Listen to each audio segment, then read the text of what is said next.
Gente, boa noite. Obrigado a todos pela presença. Hoje eu queria agradecer de uma forma muito especial a paciência de todos que participaram de toda a introdução, inclusive a Jaqueline, né? O processo da introdução foi meio longo, né? Mas eu acho que teve alguma finalidade boa. Então hoje nós vamos finalizar, não acabou ainda não. Nós vamos finalizar hoje os prolegômenos e aí sim termina realmente a introdução. E nós vamos começar a partir da questão número 1, a partir de janeiro, tá? Então, a partir da primeira reunião de janeiro, de terça-feira, nós vamos começar a estudar a questão número 1 do Livro dos Espíritos. Pretendemos ir até a 1019, daqui a uns 15 anos mais ou menos. Não sei se vai dar não, mas tudo bem. Bom, então nós falamos na semana passada, aqui no 1, 2, 3, 4, 5... 6, no 7º parágrafo dos prolegômenos. Para quem não ouviu, prolegômeno é uma introdução mais sofisticada, quer dizer, só com um nome diferente, que a introdução, a mesma coisa, né? Então, ele está explicando sobre o livro, né, falando mais coisas sobre o livro, como que ele foi concebido, e depois vai falar das instruções que foram passadas para o Kardec pelos Espíritos. Então, nesse finalzinho aqui, ele fala assim: no número dos Espíritos que concorreram para a realização desta obra, há muitos que viveram em diferentes épocas na Terra, onde pregaram e praticaram a virtude e a sabedoria. Então, essa obra, o Livro dos Espíritos, ele foi ditado para o Kardec, que era encarnado. As respostas foram dadas pelos Espíritos. E ele está dizendo que alguns foram conhecidos aqui na Terra, de épocas mais não tão distantes. E outros não têm nenhuma reverência aqui. Mas o que importa realmente é a qualidade do trabalho que foi passado. O valor, a sabedoria das respostas que foram dadas, respostas que muitas vezes nós vamos discordar delas no primeiro momento. Por quê? Às vezes vem exatamente contra o que nós estamos pensando. Se fizer só a pergunta e nós vamos responder do nosso jeito, muitas vezes nós vamos responder exatamente o contrário que os Espíritos responderiam. Então, quando eles respondem de uma forma contrária, a primeira percepção não é que eles estariam errados. É o contrário. Aliás, tudo na doutrina, no Evangelho, na Bíblia em geral, achou alguma coisa que parece errado? Para, pensa, analisa, estuda e vai descobrir que quem está errado sou eu. Certo? Porque às vezes nós temos conceitos, temos visões, previsões, vamos dizer assim, totalmente diferentes da realidade espiritual. Por isso surgem tantas contradições. E foi por isso que Jesus falou que não veio trazer paz na terra. Ele falou que veio trazer a divisão, a espada. E a espada é o Evangelho. Outros não pertencem por seus nomes a nenhum personagem de que a história tenha guardado a memória, mas a sua elevação é atestada pela pureza de sua doutrina e pela união com os que trazem nomes venerados. Eis os termos em que nos deram por escrito e por meio de muitos médiuns a missão de escrever este livro.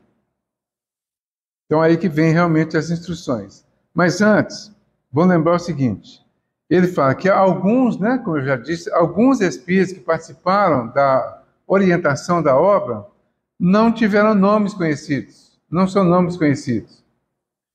Mas o principal meio de identificação não é o nome do espírito, porque qualquer espírito pode usar qualquer nome. Então eu posso chegar aqui e falar alguma coisa aqui e falar que eu sou o São Luís. Ou então falar, o São Luís falou para mim aqui agora, ou João Evangelista, ou Paulo Apóstolo, certo? O que vai ser analisado? Não é a verdade de ser esse ou aquele espírito. é a profundidade do ensinamento. Se o ensinamento tiver as características daquela pessoa que foi utilizada como referência, então é provável que tenha sido mesmo. Mas se é totalmente contrário, então aí fica a grande interrogação, e aí a gente vai estudar, pesquisar para ver realmente quem falou. Como a gente tem feito com esses fake news que têm surgido por aí ultimamente, né? Todo mundo está fazendo isso, né? Chegou um fake news aí, a gente pega, vai lá, naquele lugar onde está, se é fake ou não, né? Aí você vai lá, confere, analisa, todo mundo está fazendo isso, não está? Claro que não, né? A gente só espalha. Então, é importante, nesse caso, que a gente faça isso. Que a gente pesquise para ter certeza do material, da profundidade do material. O que ele diz, então, aqui? Eis os termos que nos deram. Eu vou ler direto, focar, depois a gente volta. Fala assim, ocupa-te, então, os espíritos falando por Kardec. Para nós. O Kardec era o nosso representante naquela época. Hoje nós somos os nossos próprios representantes. O que eles disseram então? Ocupa-te com zelo e perseverança do trabalho que empreendeste com o nosso concurso, porque esse trabalho é nosso. Nele pusemos as bases do novo edifício que se eleva e que um dia deverá reunir todos os homens no mesmo sentimento de amor e caridade. Mas, antes de o divulgares, revelo-emos juntos, a fim de controlar todos os detalhes. Estaremos contigo sempre que o pedires, para te ajudar nos demais trabalhos, porque esta não é mais do que uma parte da missão que te foi confiada e que um de nós já te revelou. Entre os ensinamentos que te são dados, há alguns que deves guardar somente para ti, até nova ordem. Avisar-te-emos quando chegar o momento de os publicar. Enquanto isso, medita-os a fim de estares pronto quando te avisarmos. Porás no cabeçalho do livro o ramo de parreira que te desenhamos, porque é ele o emblema do trabalho do Criador. Todos os princípios materiais que podem melhor representar o corpo e o espírito, nele se encontram reunidos. O ramo de parreira aqui, não sei se vai dar para ver aí, ó. Dá para ver o desenho aqui? É um ramo de parreira. É um ramo de parreira, né? Todo mundo viu, todo mundo sabe o que é, né? Então, ele usou isso aqui como símbolo. E fala, então ele vai falar aqui. Cadê o ramo de parreira? Então, todos os princípios materiais que podem melhor representar o corpo e o espírito, nele se encontram reunidos. O corpo é o ramo. O espírito é a seiva, a alma, ou o espírito ligado à matéria é o bago. O homem quintessencia o espírito pelo trabalho. E tu sabes que não é senão pelo trabalho do corpo que o espírito adquire conhecimentos. Não te deixes desencorajar pela crítica. Encontrarás contraditores encarniçados, sobretudo entre as pessoas interessadas em trapaças. Encontrá-los-ás mesmo entre os espíritos, pois aqueles que não estão completamente desmaterializados procuram muitas vezes semear a dúvida por malícia ou por ignorância. Mas prossegue sempre, crê em Deus e marcha confiante. Aqui estaremos para te sustentar e aproxima-se o tempo em que a verdade brilhará por toda parte. A vaidade de certos homens que creem saber tudo e tudo querem explicar à sua maneira, dará origem a opiniões dissidentes. Mas todos os que tiverem em vista o grande princípio de Jesus se confundirão no mesmo sentimento de amor ao bem e se unirão por um laço fraterno que envolverá o mundo inteiro. Deixarão de lado as mesquinhas disputas de palavras para somente se ocuparem das coisas essenciais. E a doutrina será sempre a mesma quanto ao fundo para todos os que receberem as comunicações dos espíritos superiores. É com perseverança que chegarás a recolher o fruto dos teus trabalhos. A satisfação que terás, vendo a doutrina propagar-se e bem compreendida, será para ti uma recompensa, cujo valor total conhecerás, talvez, mais no futuro do que no presente. Não te inquietem, pois, os espinhos e as pedras que os incrédulos ou os maus espalharão no teu caminho. Conserva a confiança. Com ela chegarás ao alvo e merecerás sempre a nossa ajuda. Lembra-te de que os bons espíritos assistem aos que servem a Deus com humildade e desinteresse, e repudiam a qualquer que procure no caminho do céu um degrau para as coisas da terra. Eles se afastam dos orgulhosos e dos ambiciosos. O orgulho e a ambição serão sempre uma barreira entre o homem e Deus. São um véu lançado sobre as claridades celestes, e Deus não pode ser visto do cego para fazer-nos compreender a luz. São João Evangelista, Santo Agostinho, São Vicente de Paulo, São Luís, o Espírito da Verdade, Sócrates, Platão, Fenelon, Franklin, Swedenborg e etc. Ou seja, esses espíritos que são conhecidos e muitos outros que nem citaram os nomes.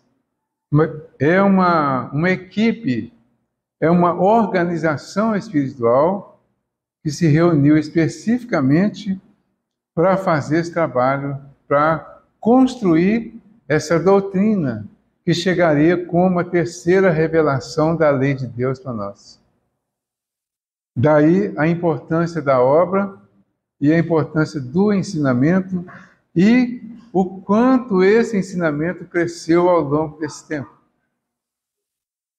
Vejam quanto tem de 1857 até agora, são 165 anos, acho que é isso, 165 anos, que foi lançado o livro. De lá até agora, mesmo já na época, ainda na época do Kardec, houve um crescimento assustador da doutrina toda. Um crescimento muito além do comum. Porque era uma doutrina que trazia muitas novidades em relação às doutrinas que existiam, muitas respostas. Quando ele fala aqui das respostas que os homens darão por conta própria, às vezes, em nome da doutrina, elas ficariam com uma certa contradição. Mas a doutrina, e muita gente critica isso, mas tem resposta para tudo. A gente pode até não saber, mas tem resposta para tudo, tem explicação para tudo, tem explicação inclusive para o mal, só não tem justificativa para o mal. O mal, o que a gente chama de mal, tem explicação, não tem justificativa. Isso aconteceu assim, com essa aparência de mal, por esse motivo, real e plausível. Mas nenhum motivo justifica o mal. Então a doutrina não justifica nenhum tipo de mal. Explica por que aconteceu. E por que aconteceu daquela forma e com quem aconteceu. E mostrando a justiça de Deus de uma forma que fica claríssima para nós. Então tudo isso nós vamos descobrir ao longo da obra. Eu sugiro que, como a gente vai demorar aí uns 15 anos para ler o livro todinho de novo aqui, né? Eu sugiro que todos leiam antes. Uma semana. Que tal? Uma semana dá para ler todinho. Topam? Desafio? Tem uma história de um cidadão aí que vivia no leprosário. Ele leu esse livro todinho, praticamente de um dia para o outro. Ele ganhou o livro no domingo à tarde. Na segunda-feira ele estava com o livro todo lido. E fez a mudança na vida dele. Muitos outros leram de uma forma rápida e acharam o suficiente para ter continuidade na vida e ter um aprendizado bom que deu incentivo para ler de novo e estudar e continuar na doutrina. Sim, João? O livro passador relata, né? Aqui também, daí eu li, né? Deu poucos. O Bezerra. E muitos outros.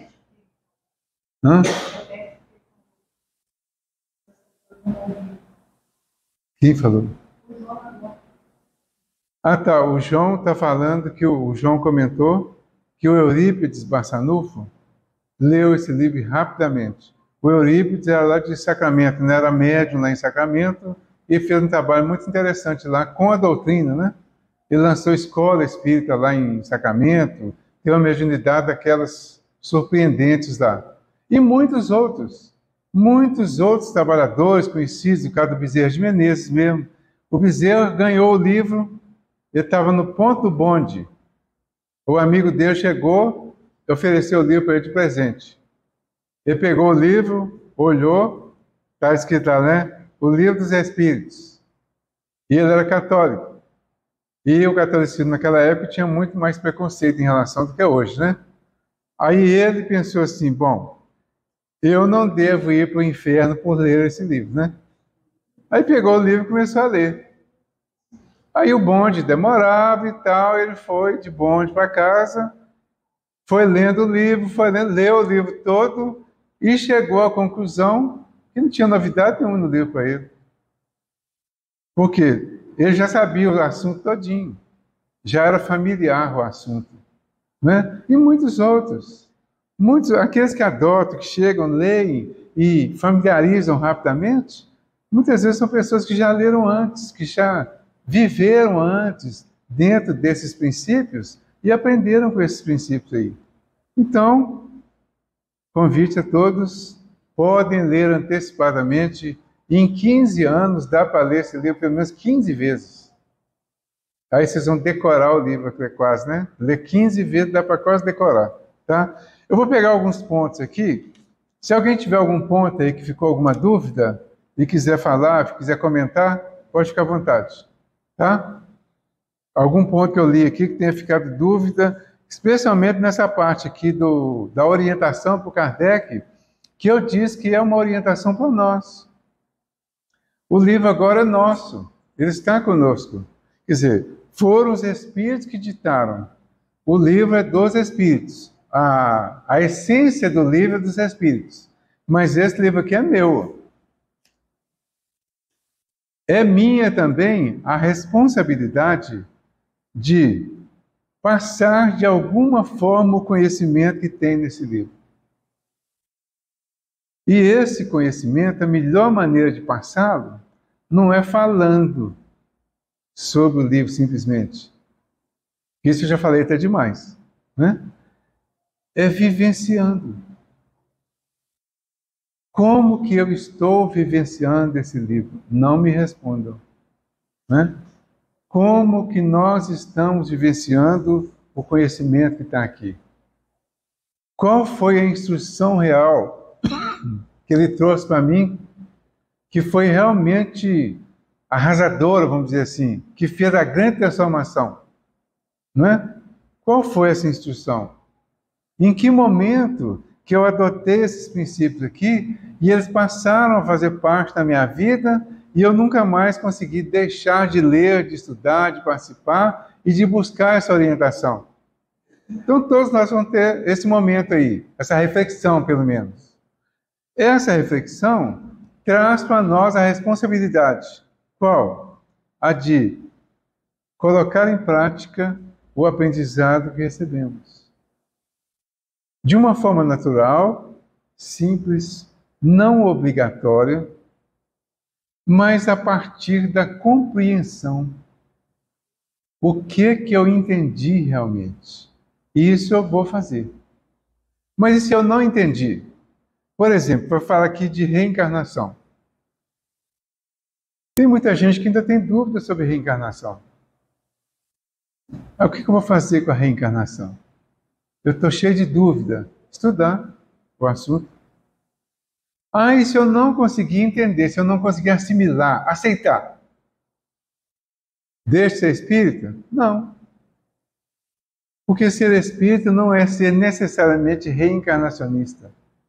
Ser espírita, ser cristão, é ser bom. Para ser bom, não precisa ser reencarnacionista. E nem seguidor de nenhum dos princípios especificamente. Precisa ser bom. Esses princípios vão nos ajudar a desenvolver a bondade, a virtude principal em nós.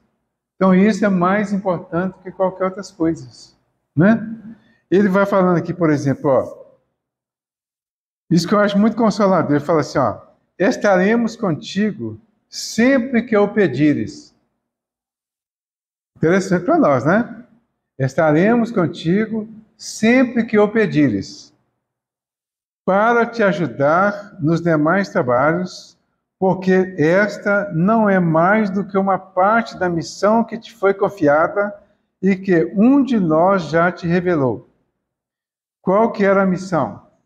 Ele tinha a missão de construir simbolicamente um edifício. Por isso eles recomendaram aqui que ele não publicasse tudo ainda. Que no tempo certo eles diriam o que ele deveria publicar. O que era o edifício? A pedra fundamental, a base do edifício, era esse livro, o Livro dos Espíritos. Então, ele está dividido em 4 partes. Cada parte está ramificada em uma das outras obras que vieram a partir dele. Então, na primeira parte do livro, que está falando das origens, tem o livro Gênese, que na verdade foi o 5º livro da codificação. Então, o livro Gênese vai explicar a primeira parte desse livro. Depois, na segunda parte do mundo espírita ou dos espíritos, está desenvolvido no livro dos médiuns, que é o livro que vai tratar da existência, especialmente da mediunidade, da existência dos espíritos, da possibilidade que existe dos espíritos se comunicarem conosco e nós com eles, explicando uma série de detalhes sobre a comunicação, sobre esse relacionamento entre nós, os encarnados, e os desencarnados. Então, o livro dos médiuns vai trabalhar essa segunda parte do livro dos Espíritos. Na terceira parte, nós temos o Evangelho segundo o Espiritismo. O Evangelho segundo o Espiritismo, a gente está aqui agora no capítulo 28, é o último capítulo dele. A Darlene hoje fez 2 itens do capítulo 28, 2 a 3, né? 8, 9 e 10. 3 itens do capítulo 28. Evangelho segundo o Espiritismo. Ele desenvolve a terceira parte do livro dos Espíritos, que é a parte moral. É a parte das leis, as leis de Deus, né? A lei divina natural, que é a lei de Deus. Nessa terceira parte, tem uma questão que eu acho muito interessante, que a lei está desenvolvida na terceira parte. Quando a gente fala de terceira revelação, eu às vezes digo assim, é a terceira forma de revelação da lei de Deus. O que é que nós estamos aprendendo? Nós estamos aprendendo a lei de Deus. Qual que é a lei de Deus? É a lei de amor. Como que ela foi revelada para nós? De maneira que a gente possa entender e colocar em prática na medida que a revelação chega. Aí você fala, primeira revelação com Moisés. Ele deu 10 tópicos importantes para aquele momento. Moisés viveu 1500 anos antes de Cristo. Então, aqueles 10 tópicos foi a primeira forma de revelação da lei de Deus. Os 10 mandamentos. Passam os 10 mandamentos. Quando vem Jesus, Jesus teria trazido a segunda revelação. Né? Ele teria completado para nós, ou informado a segunda revelação. Aí você fala, a segunda revelação está no Novo Testamento. A primeira no Velho Testamento, a segunda no Novo Testamento, veio com Jesus. Onde ela está mais caracterizada? Exatamente no momento do Evangelho de Mateus, em que Jesus compara a lei antiga com a atual, com a que ele traz. Então está a partir do versículo 17 do capítulo 5 do Evangelho de Mateus. O que ele fala lá? Ele começa dizendo, não penseis que eu tenha vindo derrogar a lei. Ou derrubar a lei, né? Eu vim cumprir a lei. Qual lei? A de Deus. Certo? Jesus falando. Aí ele começa a chamar a atenção para o cumprimento da lei, dá um toque muito especial para quem não cumprir a lei adequadamente e fala que nada que está aqui passará até que seja cumprido o último J, o último iota, ou o último símbolo menorzinho que exista da lei. Ele começa assim, e aí ele vai fazer 6 comparações, que vão o final do capítulo 5 todo. Quais são as comparações? Quem tiver a Bíblia em casa e quiser mais um para casa, pega só essa parte, né? Capítulo 5 do Mateus, a partir do versículo 17. Tá bom, né? Você vai ver assim, falando assim. Ouvistes o que foi dito aos antigos. Primeira revelação, Moisés, certo? Ouviste o que foi dito aos antigos. Olho por olho, dente por dente. Por quê? Na primeira revelação, a interpretação que fizeram da lei acabou correndo para a questão do olho por olho, dente por dente, que era um prolongamento da lei mais antiga do que Moisés, que vinha lá do Hammurabi. Código do Hammurabi, que foi mais ou menos de 1850, 1900 a.C., ou seja, em torno de 500 anos antes de Moisés, né? 450, 500 anos antes de Moisés, o Hammurabi, ele tinha um reino todo bagunçado. Então lá, você falava assim, você conhece meu irmão? O outro falava, não. Aí ele atirava a falar, quem ficou em pé lá é meu irmão. Era mais ou menos assim. Então o pessoal matava, brigava, extorquia, abusava dos outros lá de uma forma totalmente descontrolada. Então o Hammurabi determinou e criou um código. O código dele era um código que era de olho por olho, dente por dente. Era a lei de Talião. O que a lei dizia? Tudo que você fizer contra o outro será feito contra você. Seria tipo, olho por olho, dente por dente. Tá? E isso no código do Hammurabi. Já talvez tenha sido uma preparação para chegar lá no Moisés. Quando chegou no Moisés, claro que os espíritos que tinham vivido no passado mais recente, trouxeram essas lembranças para aquele momento lá com Moisés. Aí a interpretação foi toda para esse lado aí. E é claro que essa interpretação tinha muito de intuição e de verdade. Porque o olho por olho, dente por dente, é uma realidade da lei de Deus que é a lei de causa e efeito, que chegou para nós no Espiritismo como causa e efeito. O que eles fizeram?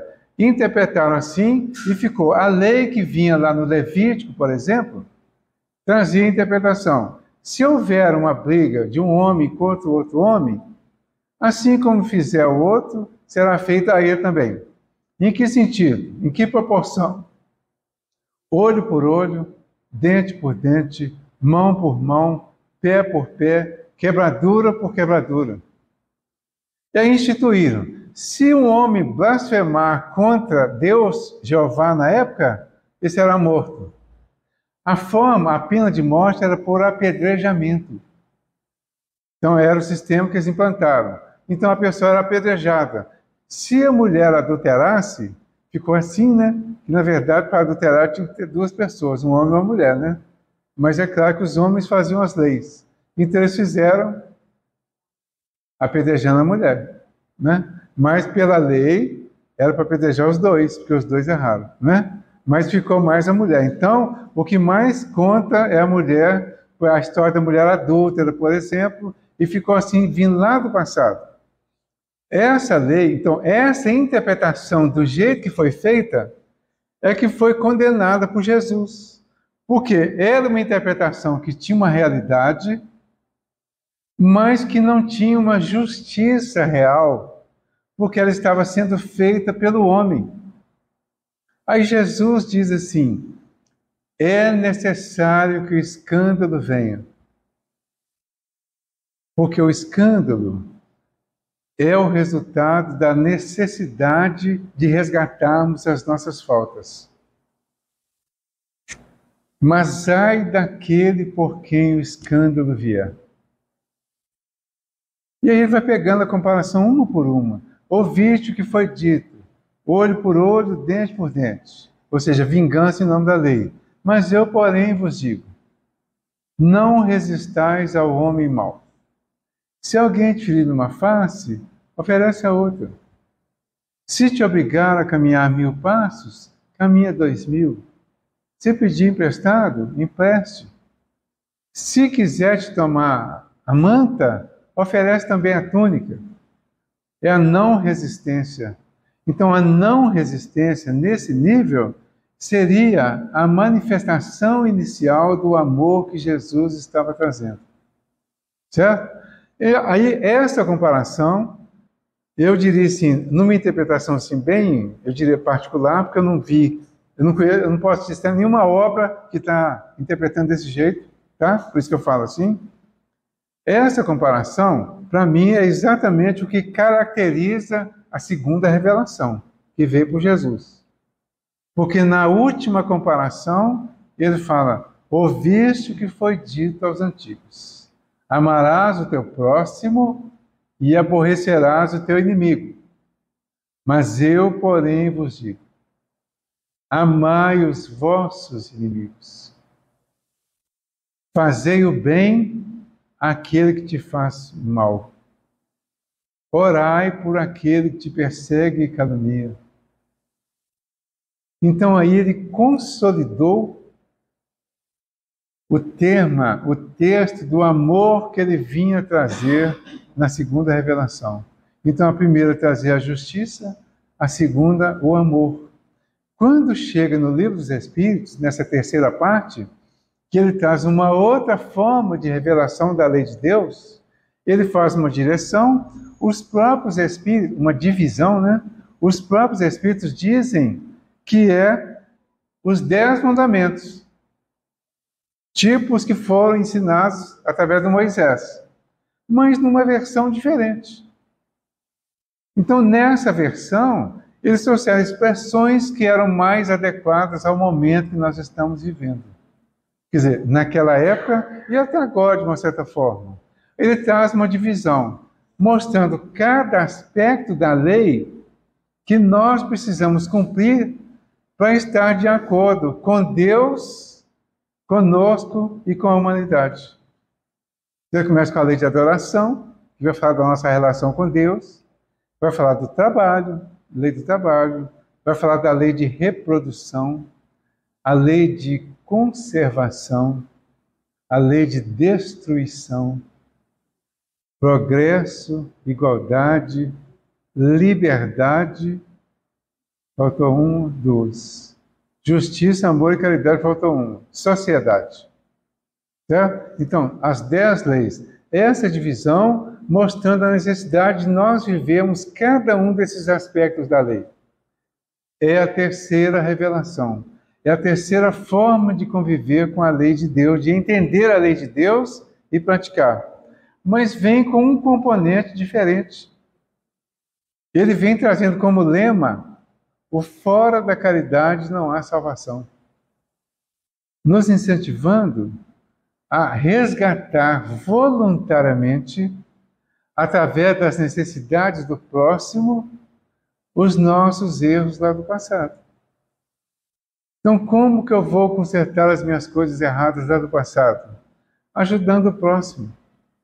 E quanto mais eu ajudo o próximo, mais eu me redimo das minhas faltas, dos meus erros, das deficiências que eu provoquei aos outros lá no meu passado. Aí caracteriza a terceira revelação. E fica interessante, porque lei de justiça, amor e caridade é a 10ª divisão. Aí eles falam que essa resume todas as outras. Então a justiça de Moisés, o amor de Jesus e a caridade dos Espíritos, a caridade vem através da mediunidade, que é intermediação, né? A Darlene falou um pouco aqui da mediunidade, da prece, né? A mediunidade é a intermediação que existe do médium entre o plano físico e o plano espiritual. A caridade é a intermediação entre a justiça e o amor. E a caridade vem com a doutrina que traz a terceira revelação, mas pega do princípio e vai mostrar para nós que a caridade começa, às vezes, em pequenas coisas que nós doamos. Tem muita gente que não doa nada, que não dá nada. Tem gente que tem roupa usada, joga fora, põe no lixo, queima. Muita gente queima para não dar para ninguém. Né? Eu já vi isso uma vez. Eu quase assisti isso uma vez. A pessoa queimando roupa para não doar, para ninguém pegar. Aí você chega aqui, você vai, em nome da caridade, vai ter um bazar aqui na casa. O que tem no bazar? Roupas, bijuterias, sapato, tênis, uma série de coisas de uso pessoal que as pessoas não querem mais, trazem e doam aqui na casa. Isso vai fazer parte de um bazar. Vai vender tudo baratinho, coisas boas. Né? Tem coisas novas, inclusive, tem gente que doa coisas novas. Traz, faz o bazar, vende tudo baratinho para as pessoas que não têm condição de comprar mais caro. Essas pessoas vêm e compram, pagam baratinho. Se for o João, então, eles pagam mais barato ainda, né, João? Aí, paga baratinho, pega esse dinheiro do bazar é revertido para compra, para ajudar, para completar na compra da cesta básica, que é distribuído todo sábado aqui para as pessoas que vêm aqui. Ah, não é mais todo sábado, não? Só no quarto sábado, então. Então, todo quarto sábado é distribuída a cesta básica para quantas pessoas?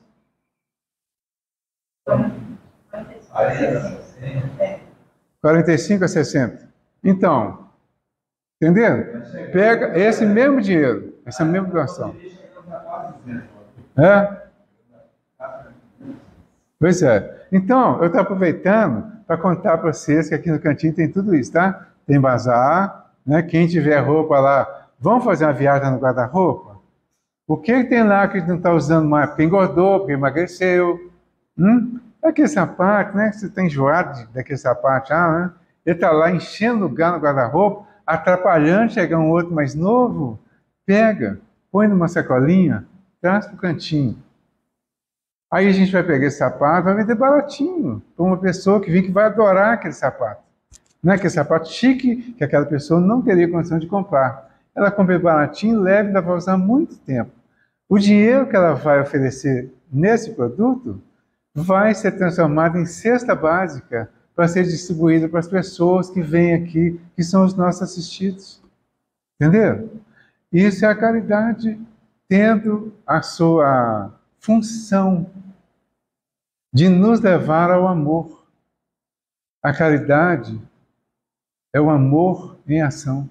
Por isso ela é confundida às vezes nas traduções. Aquela carta do Paulo, por exemplo, em algumas versões está amor, nas outras versões, em outras está caridade, porque acaba se confundindo. Mas caridade e amor realmente se confundem. Mas a caridade é a ação do amor. É a forma de colocar o amor em ação. E isso é feito em nome dessa terceira forma de revelação da lei de Deus. E é tudo isso que está aqui nos livros dos Espíritos. Então, por que eles falam que estarão contigo, Kardec, mas conosco hoje? Quando nós chamarmos, quando nós pedirmos. Porque hoje nós estamos conscientes da importância de pedir, principalmente pelo próximo, pelo mais necessitado. E às vezes o mais necessitado somos nós mesmos, né? Podemos pedir para nós. Tá valendo. E eles vão dar assistência. Essa assistência nós sabemos, aprendemos pelo menos, como será. Tudo isso está aqui. Tudo isso está escrito aqui. Então a doutrina, ela vai ser rica de orientações, de ensinamentos, de interpretações do Evangelho de Jesus. Ela vai trazer para nós a explicação para que nós entendamos mais amplamente o Evangelho. No capítulo 15 do Evangelho segundo o Espiritismo, que é o que desdobra a terceira parte, tem que chegar na quarta ainda, né? Quando ele desdobra a terceira parte, o capítulo 15, todo mundo sabe, né? Qual que é o capítulo 15, claro. Claro que sabe. Não, Fátima? O pessoal de quarta-feira tem que saber. Não sabe? Ah, não, o pessoal de segunda... Ah, a Bruna está ali. Não é a primeira vez, né, Bruna? A Bruna e a irmã, aproveitar para dar boas-vindas para vocês duas aqui hoje, tá? Para quem mais... Acho que a Fátima é a primeira vez aqui na terça, então, bem-vinda também. As pessoas que estão vindo pela primeira vez hoje aqui, que eu não sei exatamente quem são, sejam todos bem-vindos, tá? O capítulo... Ninguém sabe. Capítulo 15 do Evangelho segundo o Espiritismo? Jaqueline? Tô bobo. Não vou contar. Darlene? Vocês vão levar a recuperação.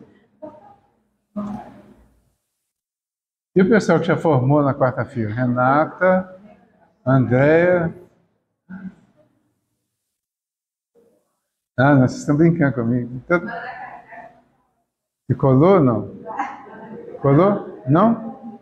Não mesmo? Hã? Vocês duas colaram? Não, eu estou perguntando para todo mundo aí. Eu perguntei para todo mundo, quem sabe? Então, o capítulo 15 é fora da caridade não há salvação. Então, no capítulo 15, tem lá aquele juízo final, que eles chamam de juízo final, que é quando o pastor, né, quando o Filho do Homem vai reunir diante de si todas as gentes.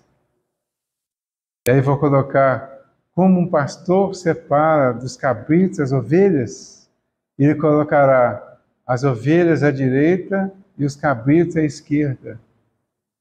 E ele vai dizer para os da direita: vinde a mim, quer dizer, vinde para assumir o reino que foi preparado para vós. Estou falando com as minhas palavras, né?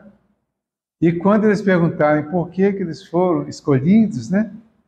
Ele vai falar que eles deram a ele alimento quando ele estava com fome, deram água quando estava com sede, teto quando estava desabrigado, agasalho, né, quando estava com frio, foram visitar quando estava preso e foram ver quando estava doente.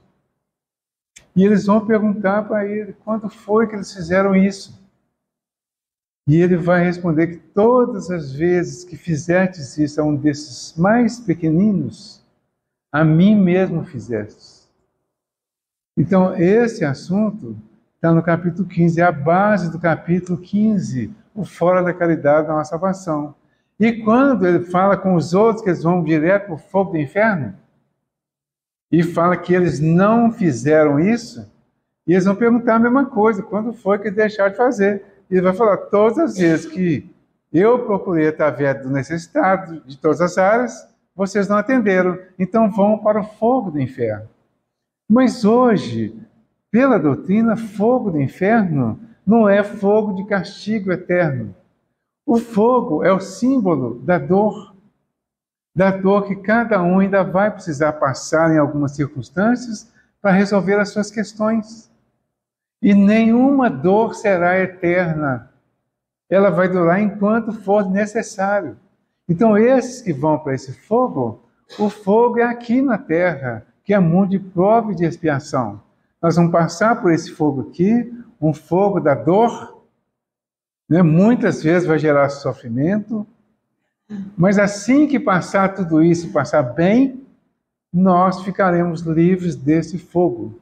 Então, esse fogo que nós estamos vivendo agora aqui na Terra, alguns conflitos, algumas dores, algumas dificuldades, sofrimentos por causa de perdas de pessoas queridas, né? Eu estava falando hoje, tenho pensado muito sobre isso, inclusive, porque eu e o João estamos envelhecendo, né, João? Nós estamos ficando cada dia mais velhos. Né? O João ficou já em agosto, eu vou ficar em dezembro, mais uma vez. Não, eu sei que não é, João. Eu sei. Pois é, mas a gente ficou, o João fica em agosto e eu em dezembro. Quer dizer, a diferença é pequena até, né? Mas a gente vai... 76? A Jaqueline sabe até o número aqui, a Jaqueline. Ela sabe até o número, isso ela sabe. Né? Entenderam? Aí então, o que vai acontecer? O que está acontecendo? A gente vai tendo perdas. Hoje morreu Erasmo Carlos, o tremendão, olha só, tristeza. Da minha época, quer dizer, um pouquinho além da minha época, né? Eu tinha 81. Mas o Erasmo Carlos, o cara da Jovem Guarda, lá, as músicas que ele fez, foram as músicas que eu dancei lá na minha juventude. Aí vai embora hoje o Erasmo Carlos. E quantas outras pessoas vão embora? Aí vai pai, vai mãe, às vezes vai irmão, mas eu, irmão mais velho, eu não vou ter para ir primeiro não, né? Porque eu sou mais velho.